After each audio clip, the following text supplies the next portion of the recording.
মানুষ ও পরিবেশের জন্য এক অমূল্য সম্পদ। আদিকাল থেকে প্রাণী জগতের অস্তিত্ব উদ্ভিদ জগতের উপর নির্ভরশীল। অর্থাৎ প্রাকৃতিক পরিবেশের ভারসাম্য বজায় রাখতে উদ্ভিদ জগতের অবদান সবচেয়ে বেশি। তাছাড়া আমাদের অন্ন, বস্ত্র, বাসস্থান, ওষুধপত্র, এক কথায় জীবন ধারণের জন্য প্রয়োজনীয় সব উপকরণে আমরা কৃষিরাজি থেকেই পেয়ে থাকি। তাই পৃথিবীকে বাসযোগ্য বা পৃথিবীর ভারসাম্য বজায় রাখতে প্রয়োজনীয় বৃক্ষরাজি থাকা বাঞ্ছনীয়।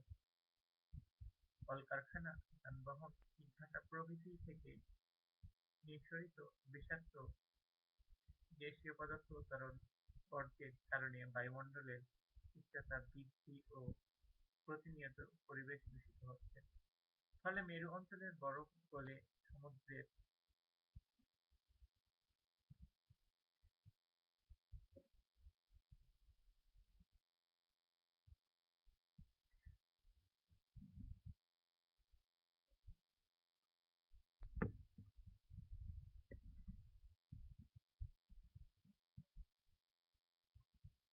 বজায় রাখতে প্রয়োজনীয় বৃক্ষরাজি থাকা বাঞ্ছনীয়।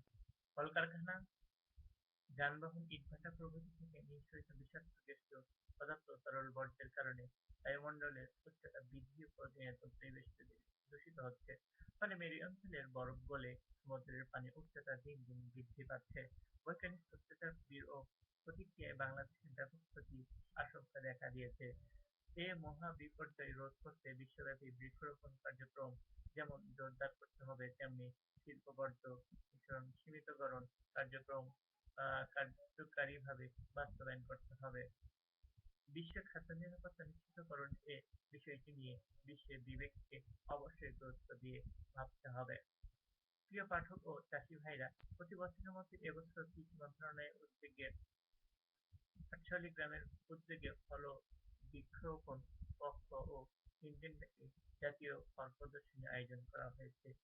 এবারের প্রতিপাদ্য নির্ধারণ করা হয়েছে দেশি ফলের অনেক গুণ, নেই খজুরি তার স্বাদে অর্থে তুলনাহীন, পুষ্টি কিংবা আহার পরিচালনায় www.grameeralo.com। আল্লাহ হাফেজ।